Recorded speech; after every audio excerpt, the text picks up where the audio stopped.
there, future homeowner! Welcome back to Real Estate Answers Now. If you're planning to buy a home, one thing that may be top of mind are the dreaded closing costs and how to budget for them.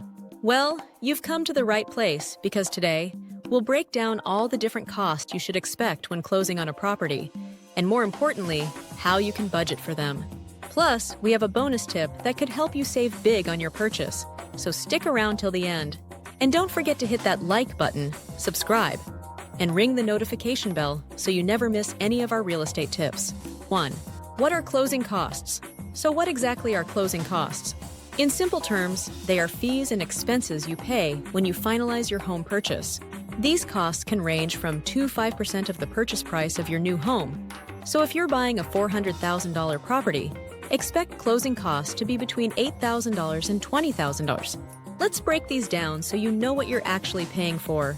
2. Types of closing costs. 1. Loan origination fees. First up, if you're taking out a mortgage, you'll have what's called a loan origination fee. This is essentially the lender's fee for processing and underwriting your mortgage loan. It usually ranges between 0.5% and 1% of the loan amount. 2. Appraisal fees. Next, you'll need to get an appraisal. Your lender requires this to make sure the property is worth the purchase price. The appraisal fee usually runs between $400 and $700. 3. Title search and title insurance. The title company will conduct a search to confirm that the seller actually owns the property and that there are no outstanding claims on it. This leads us to title insurance, which protects both you and your lender from any potential legal disputes over ownership in the future.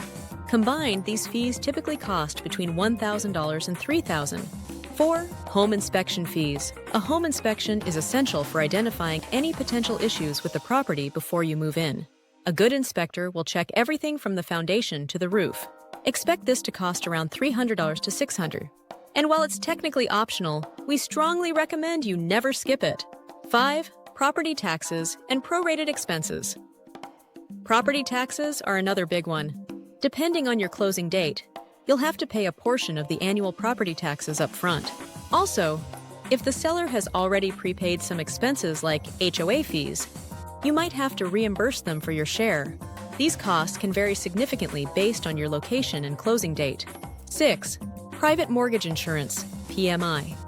If your down payment is less than 20%, many lenders will require you to pay for private mortgage insurance, or PMI, to protect themselves.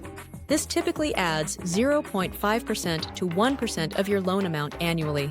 The good news? It usually drops off once you've reached 20% equity in your home.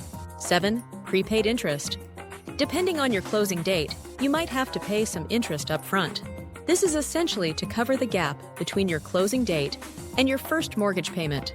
While it's not always a huge expense, it's one to be aware of. 8.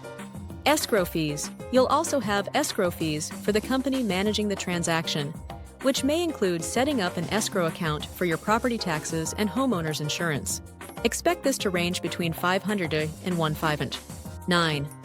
Other fees, legal, courier, and miscellaneous costs. Finally, there might be other miscellaneous fees like attorney fees, notary fees, courier charges, and more. Combined, these can add up to a few $100s. 3. Budgeting for closing costs. Now that you know what these closing costs are, how do you budget for them? Let's walk you through 3 practical steps. 1. Start saving.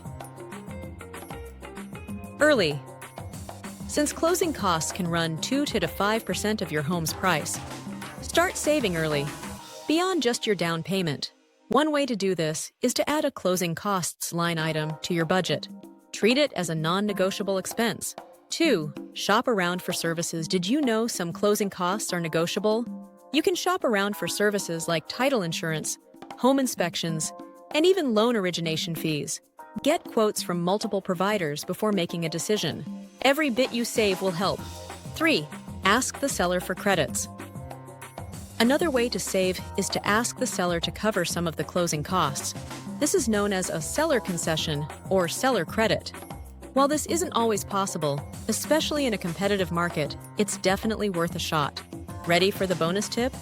If coming up with extra cash for closing costs seems difficult, you might be able to roll them into your mortgage. Some lenders allow you to do this, But be aware that while it reduces your upfront costs, it increases your monthly payment and interest over time. Be sure to run the numbers with your lender to see if this option makes sense for you. And there you have it.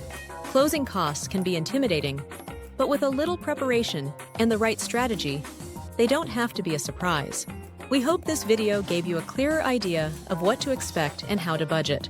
If you found this helpful, please do us a favor and like this video, hit subscribe, and share it with anyone you know who's looking to buy a home. And as always, if you have any questions, drop them in the comments. We'd love to help you out. Thanks for watching, and we'll see you in the next one.